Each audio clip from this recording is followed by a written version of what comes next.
All right, welcome into the round pen with Bonnie here, and this is my intern, Emily.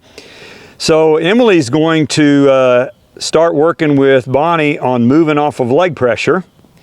So Emily, first thing you need to do is shorten your rope up just a little bit so she can't spin around and kick you.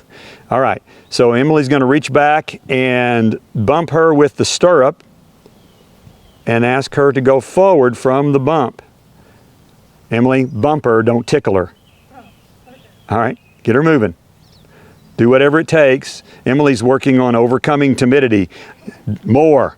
I want her to be used to being thumped on. Whack her. Kiss to her. Get her moving. Keep increasing the pressure until she moves. I don't care. Just do it. Just keep whacking her harder there until she moves. Keep her moving. Whack her again. I want her to get used to the sound, the feel. I want her to get used to being thumped and kicked and bumped, smacked and whacked. Go. Keep going until she moves. Kiss. Go. There. More. Okay. You need to be aggressive. Like that. More. Good. Now yield her hindquarters. Bump her harder, harder, harder. Harder, okay? Now switch sides. I want you to do everything about twice as hard as you're doing it. Harder. Good. See, it worked better, didn't it? I want Bonnie to get used to thumping and bumping. Yeah, that's a little better. Yield her hindquarters. But you've probably heard me say this before, but I'm going to say it again. Most women are too passive when it comes to dealing with horses, and most men are too aggressive. By nature, men are much more aggressive than women, and so women have to raise their body energy and raise their level of aggression. And that might not even be a good word, but you got to do a lot more. Yeah. Because just coming over and go, come on, precious, please go. You're going to end up with a spoiled horse. And a lot of women have horses that aren't very obedient because they're too passive when they ask for something. Okay. Men generally tend to be too aggressive, and we're like, I'm going to shoot you in the head if you don't do it. You know, we're too aggressive. So there needs to be a happy middle. Okay. All right? So I'm going to do the same thing you were doing, but I'll probably do it. I'm not going to do it as long as she's moving. Because see, she's moving because of that. All right. So I'm going to thump her there. I want you to watch how I do it.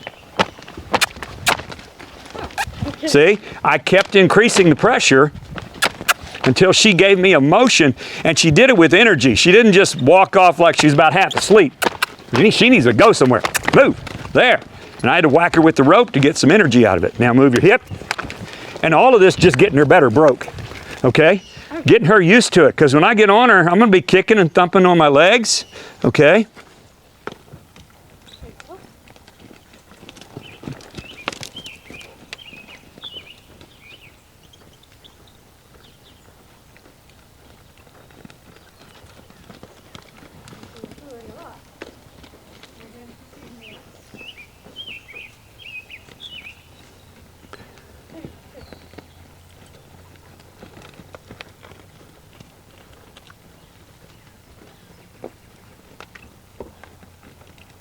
Okay, now let her rest, tell her, give her the stop word.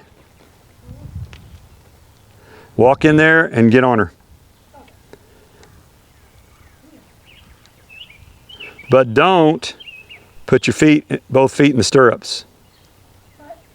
I said don't put both feet in the stirrups. Just put one foot, you put your left toe in the stirrups, swing your leg over, and then you can sit there about 2 seconds and swing off.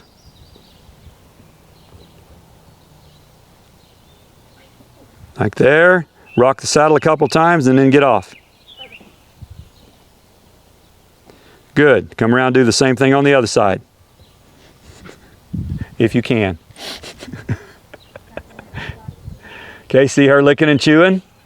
Yeah, good. She's okay with this. That's what I want to see. I want her bored. I want her where we can't scare her. Good. That didn't bother when you threw that rope over. This is all the stuff you need to notice.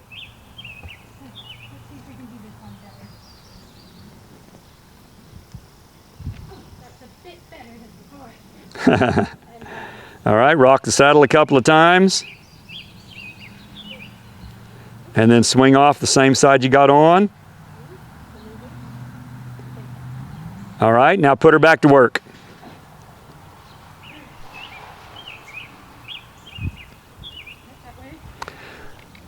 Okay, you do this a few times and she'll start saying, please stop and get on my back and let me rest. Yeah, we want her to be begging you to sit on her back.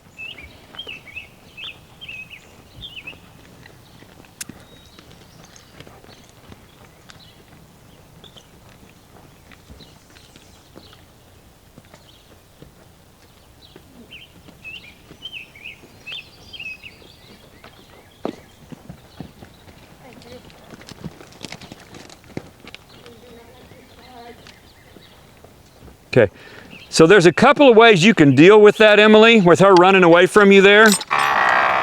There's two different ways I know of to deal with it.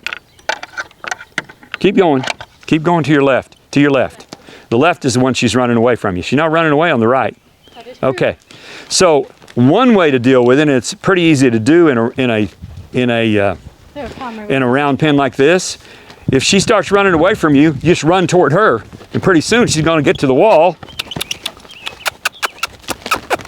and she'll figure out that running away from you wasn't really helping her any. She didn't do it before, she didn't run away from me. So I don't know if it's because she doesn't know you or what the reason is. The other way is to just bump her head like that and push her hip away from her. Okay? Because she's running away with her shoulder. See her pull that shoulder away from me right there? Yeah. If you move that hip away, which I might have to get my handy stick to do it because she's getting a little dull. And that's okay, I can sensitize her back up later. I don't mind her being a little dull at this stage because I need her dull to a bunch of stuff so it won't scare her. Okay, look at that hip. In fact, and she's getting tired. This horse gets tired pretty fast, but she needs to get in shape too.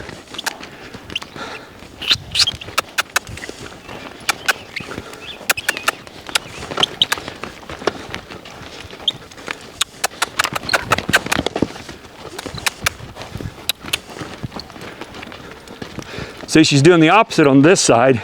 She doesn't want to get away from me, which is weird, isn't it? Okay. Okay.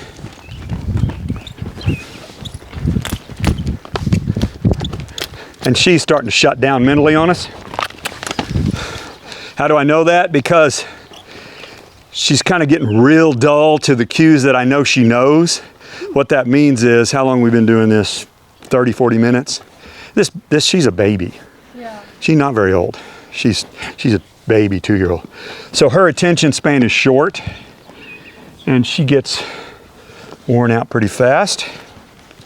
So she gets to rest.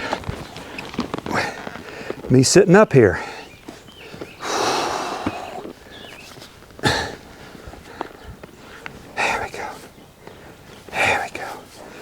Oh yeah. Let's see if she'll lick and chew. Take a few steps back. Back up. Yeah, I just meant for you to take a little pressure off of her.